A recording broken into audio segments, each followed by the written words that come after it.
മതവിദ്വേഷ പരാമർശ കേസിൽ മുൻ MLA P C ജോർജിന്റെ മുൻകൂർ ജാമ്യാപേക്ഷ തള്ളി കോടതിയിൽ നിന്നും വൻ തിരിച്ചടി ലഭിച്ചിരിക്കുകയാണ്.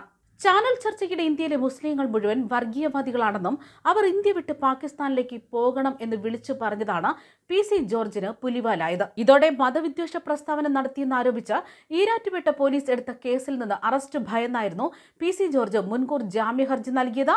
എന്നാൽ ഇപ്പോൾ പി സി ജോർജിന്റെ മുൻകൂർ ജാമ്യാപേക്ഷ തള്ളി കോട്ടയം ജില്ലാ സെഷൻ കോടതി കനത്ത തിരിച്ചടി നൽകിയിരിക്കുകയാണ്. ഹർജി തള്ളിയ സാഹചര്യത്തിൽ നാളെ ഹൈക്കോടതിയെ സമീപിക്കാനുള്ള നീക്കം നടത്തുകയാണ് പി സി ജോർജ്. അതേസമയം ഇക്കഴിഞ്ഞ ജനുവരി 6-നാണ് കേസിന് ആസ്പദമായിട്ടുള്ള ഈ ഒരു സംഭവം നടക്കുന്നത്.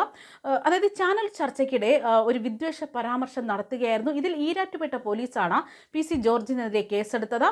മതസ്പർദ്ധ വളർത്തൽ, കലാപാഹ്വാനം തുടങ്ങിയ വകുപ്പുകളാണ് പി സിക്കെതിരെ ചുമത്തിയതെന്നാണ് വിവരങ്ങൾ. അതായത് ചാനൽ ചർച്ചയിൽ പി സി ജോർജ് മുസ്ലിം വിരുദ്ധ പരാമർശങ്ങൾ നടത്തിയെന്നാണ് പരാതി. യൂത്ത് ലീഗ് ഈരാറ്റുപേട്ട മണ്ഡലം കമ്മിറ്റിയാണ് ഇത്തരത്തിലൊരു പരാതി നൽകിയത്. അതായത് ഇന്ത്യയിലെ മുസ്ലിങ്ങൾ മതവർഗീയവാദികളാണെന്നും ആയിരക്കണക്കിന് ക്രിസ്ത്യാനികളെയും ഹിന്ദുക്കളെയും കൊന്നുവെന്നും മുസ്ലിങ്ങൾ പാകിസ്ഥാനിലേക്ക് പോകണം എന്നിങ്ങനെയായിരുന്നു പി സി ജോർജിന്റെ വിവാദമായിട്ടുള്ള പരാമർശം. ഈരാറ്റുപേട്ടയിൽ മുസ്ലിം വർഗീയത ഉണ്ടാക്കിയാണ് തന്നെ തോൽപ്പിച്ചതെന്നായിരുന്നു പി സി ജോർജ് ആരോപിച്ചത്. ഈ പരാമർശത്തിൽ വ്യാപകമായിട്ടുള്ള വിമർശനം ഉയർന്നിരുന്നു.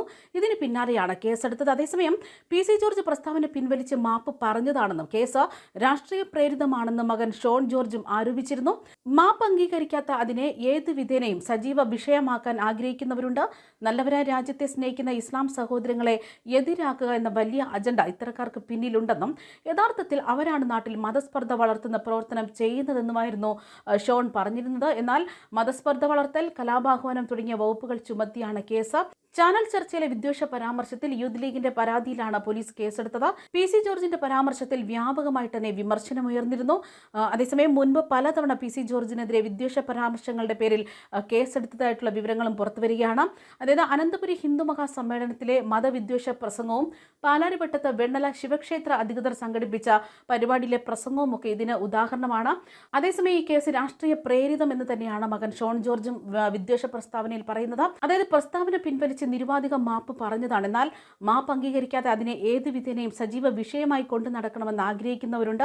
നല്ലവരായി ഈ രാജ്യത്തെ സ്നേഹിക്കുന്ന ഇസ്ലാം സഹോദരങ്ങളെ അതിന് എതിരാക്കുക എന്ന വലിയ അജണ്ട ഇത്തരക്കാർക്ക് പിന്നിലുണ്ടെന്നും യഥാർത്ഥത്തിൽ അവർ ചെയ്യുന്നതാണ് ഈ നാട്ടിൽ മതസ്പർദ്ധ വളർത്തുന്ന പ്രവർത്തനമെന്നും രാഷ്ട്രീയ പാർട്ടിയുടെ അംഗമെന്ന നിലയിൽ, രാജ്യസ്നേഹി എന്ന നിലയിലും നിയമപരമായി അതിനെ നേരിട്ടേ മതിയാകൂ എന്നായിരുന്നു ഷോൺ ജോർജ് വ്യക്തമാക്കിയത്.